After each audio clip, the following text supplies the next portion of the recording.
Waves media తెలుగుకి స్వాగతం. కాకినాడ జిల్లా ముమ్మడివరం నియోజకవర్గం తాళరేవు మండలం పటబల పైడా క్రాంతి సంక్రాంతి సంబరాలు ఘనంగా జరిగాయి. విద్యార్థుల సాంప్రదాయ దుస్తులు ధరించి ఉత్సాహంగా వేడుకల్లో పాల్గొన్నారు. రంగురంగుల రంగవల్లులు, హరిదాసుల కీర్తనలు, భోగి మంటలతో సాంప్రదాయబద్ధంగా సంక్రాంతి సంబరాలను నిర్వహించారు. ఈ సందర్భంగా విద్యార్థుల ప్రదర్శనలు అందరినీ ఆకట్టుకున్నాయి.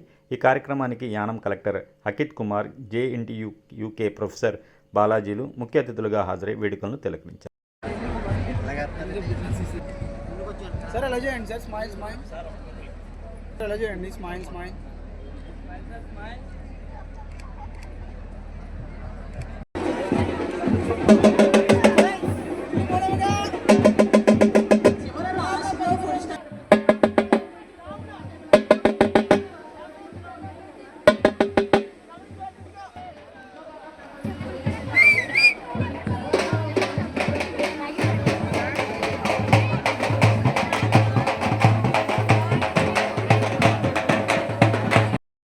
very well aware of the culture and this thing, but when I saw all the like village life and all how Sankrantis and everything is celebrated, it's a like eye opener for me, and I'm very grateful that I was able to witness such kind of function. So once again very happy Sankranti to all of you. So the thing is sir gave a very nice introduction for me. So but anyways that is like it's just a normal thing going on. Like many people will come do their studies, prepare for something in the future, to do something big. So similarly I also thought of doing like this. So those things matter.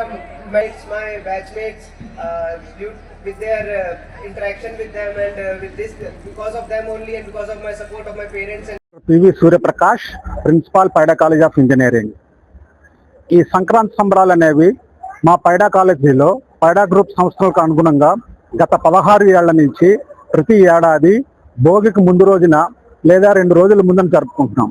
దీనికి కారణం ఏంటంటే present పరిస్థితుల్లో మన పిల్లలకి, తర్వాత తరాల వారికి మన యొక్క సంస్కృతి, సాంప్రదాయం, వాటి యొక్క విలువలు, వాటిని పెంపొందించడానికి, వాటిని కాపాడడానికి మేము ఈ సంక్రాంతిని పైడా క్రాంతి అనే పదంతో మేము జరుపుకుంటున్నాము.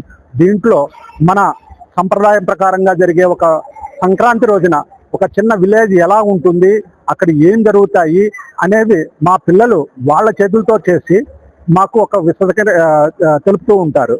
అలాగే గంగిరెద్దులు మొదలైనవి, అలాగే పిండి వంటలు, అలాగే మన మకర సంక్రాంతి యొక్క విశిష్టత, కనుమ, భోగి, ముక్కనుమ, వాటి గురించి మా పిల్లలు పార్టిసిపేట్ చేసి వాళ్ళలో మన సాంస్కృతిక సంప్రదాయాలను పెంపొందించడానికి, వాటిని భావితరాల వాళ్ళకి వాళ్ళు తీసుకువెళ్తారని ఆశిస్తూ ఈ పైడా క్రాంతిని ప్రతి ఏడాది మా పైడా